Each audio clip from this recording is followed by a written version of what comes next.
Hello, welcome to the next part of French Revolution.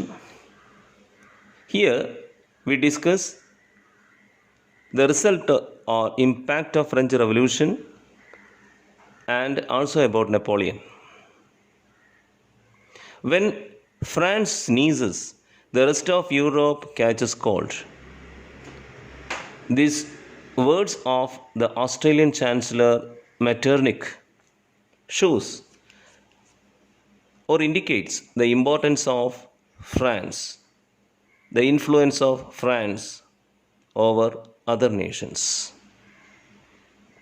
France തുമ്മിയാൽ യൂറോപ്പിനാകെ ജലദോഷം പിടിക്കുമെന്ന മെറ്റർണിക്കിൻ്റെ ഈ അഭിപ്രായം ഫ്രാൻസിന് എത്രത്തോളമാണ് മറ്റ് രാഷ്ട്രങ്ങളിന്മേൽ സ്വാധീനം എന്നത് വെളിവാക്കുന്നു.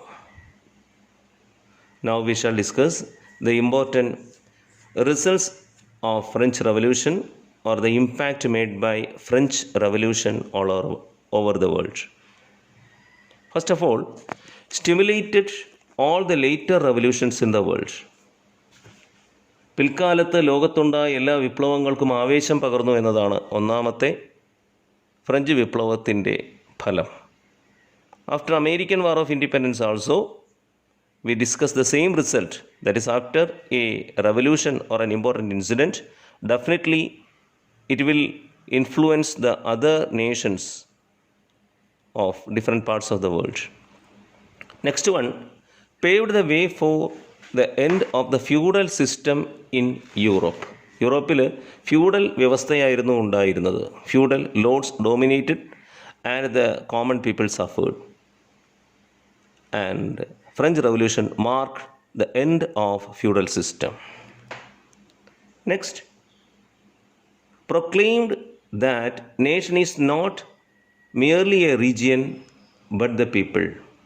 രാജ്യം എന്നാൽ ഒരു പ്രദേശമല്ല എന്നും ആ രാജ്യത്തെ ജനങ്ങളാണ് ആ രാജ്യം എന്നുള്ളത് പ്രഖ്യാപിക്കപ്പെട്ടു. ഇത്തരണത്തിൽ നാം ഓർക്കേണ്ടത് ഐ ആം ദ സ്റ്റേറ്റ് എന്ന വാചകമാണ്. രാഷ്ട്രം ഞാൻ തന്നെയാണ് എന്ന് പറഞ്ഞ ഭരണാധികാരിക്ക് പകരം രാഷ്ട്രമെന്നാൽ ജനങ്ങളാണ് എന്ന സന്ദേശം ഫ്രഞ്ച് വിപ്ലവം നൽകി. Contributed the concept of people sovereignty. ജനകീയ പരമാധികാരം ഈ ആശയം മനുഷ്യരാശിക്ക് സമ്മാനമായി നൽകിയത് ഫ്രഞ്ച് വിപ്ലവമാണ്. And the French revolution led to the emergence of nationalism. ദേശീയതയുടെ ആവിർഭാവത്തിന് വഴിയൊരുക്കാൻ ഫ്രഞ്ച് വിപ്ലവം കാരണമായി. മധ്യവർഗത്തിൻ്റെ വളർച്ചയെ സഹായിച്ചു എന്നതാണ് ഫ്രഞ്ച് വിപ്ലവത്തിൻ്റെ മറ്റൊരു ഫലം. Another important result of French revolution was helped the growth of the middle class. Threatened the autocratic rules in Europe. In different parts of Europe, there were some autocratic rulers, and it was a great threat for that brutal rule. യൂറോപ്പിൽ നിലനിന്നിരുന്ന സ്വേച്ഛാധിപത്യ ഭരണകൂടങ്ങൾക്ക് ഒരു ഭീഷണി തന്നെയായിരുന്നു, ഒരു താക്കീത് തന്നെയായിരുന്നു French വിപ്ലവം.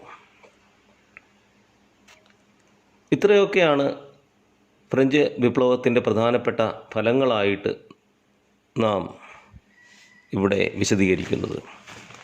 Next we are going to Napoleon. In the post-revolution period, Napoleon played a crucial role in defeating European alliances which was formed under the leadership of Britain against France. French വിപ്ലവാനന്തരം ശക്തനായ നെപ്പോളിയൻ്റെ നേതൃത്വത്തിലാണ് അദ്ദേഹം രൂപീകരിച്ച സൈന്യമാണ് ബ്രിട്ടൻ്റെ നേതൃത്വത്തിൽ രൂപീകരിച്ച സൈന്യത്തിനെതിരെ വൻ വിജയം നേടിയത്. അങ്ങനെ വിപ്ലവാനന്തര യൂറോപ്പിൻ്റെ ഭരണാധികാരിയായി അദ്ദേഹം മാറി. So thus he became the autocratic ruler of France. But he made a lot of reforms. പക്ഷേ അദ്ദേഹത്തിൻ്റെ ഭരണകാലം മാറ്റങ്ങളുടെ കാലഘട്ടമായിരുന്നു. ഒട്ടനവധി പരിഷ്കാരങ്ങളാണ് അദ്ദേഹം വരുത്തിയത്. Now we shall discuss the important reforms of Napoleon. Farmers were made the owners of the land. കർഷകരെ ഭൂമിയുടെ ഉടമകളാക്കി എന്നുള്ളതാണ് നെപ്പോളിയൻ്റെ ഏറ്റവും പ്രധാനപ്പെട്ട ഒരു കാര്യം. The landlords enjoyed all the privileges. The clergy also, along with them, shared everything. But now the farmers became owners of the land. He exercised state's control over the clergy. പുരോഹിതന്മാരുടെ മേൽ രാജ്യത്തിൻ്റെ നിയന്ത്രണം ഏർപ്പെടുത്തി എന്നുള്ളതാണ് നെപ്പോളിയൻ്റെ മറ്റൊരു പ്രധാനപ്പെട്ട ഭരണ പരിഷ്കാരം. Another one, Napoleon established Bank of France to centralize finance. സാമ്പത്തിക പ്രവർത്തനങ്ങൾക്കായി ബാങ്ക് ഓഫ് ഫ്രാൻസ് സ്ഥാപിച്ചു. Before that, the landlords exploited the people.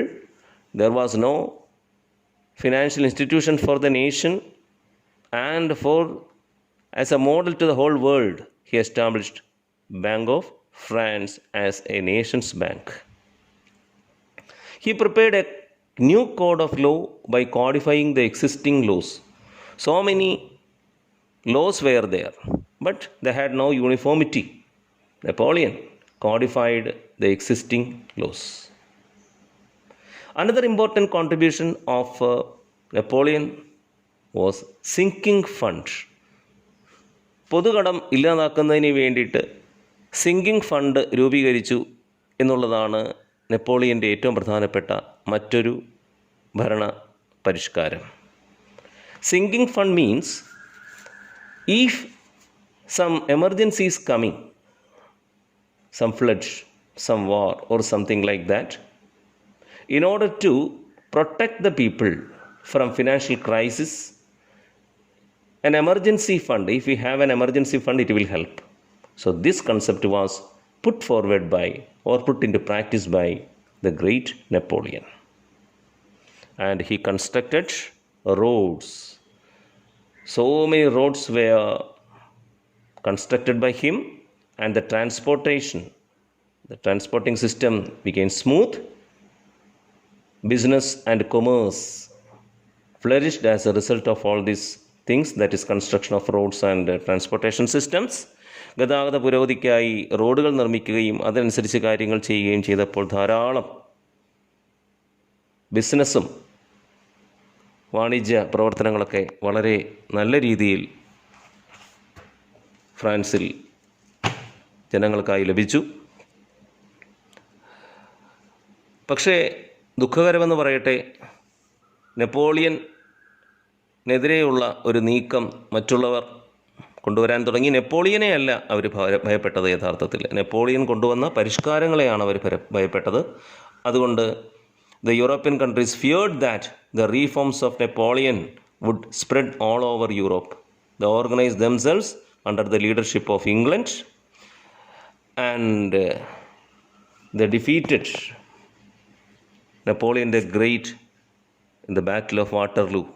So Napoleon was defeated by the European alliance in the Battle of Waterloo and lost his power in 1815. 1815 അദ്ദേഹം Waterloo യുദ്ധത്തിൽ പരാജയപ്പെട്ടു. അങ്ങനെ അദ്ദേഹത്തിൻ്റെ ആ നല്ല ഭരണം അവസാനിക്കുകയും ചെയ്തു. Thank you very much. Wish you all the best.